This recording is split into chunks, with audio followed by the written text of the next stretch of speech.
Salam hörmətli izləyicilər. Çox adamların bildiyi kimi tarixdə SSR adlı bir dövlət mövcud olub. 70 il ərzində bu dövlət deməli hökm sürüb.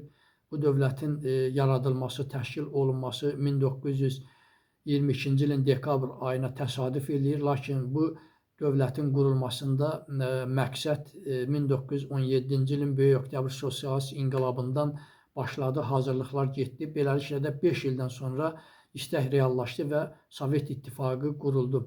Bu videomda mən sizlərə 70 il ərzində mövcud olan bu dövlətə kimlər rəhbərlik eləyib, neçə il hakimiyyətdə olub, onları xronoloji ardıcılıqla sizin nəzərinizə çatdıracağam.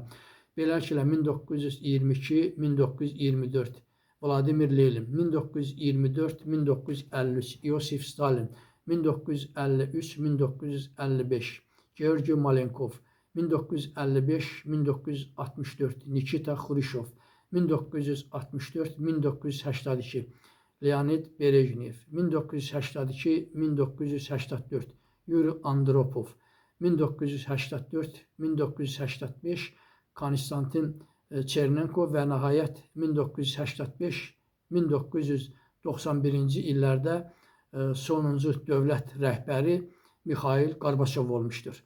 Çox sağ olun, kanalıma abunə olmağı unutmayın.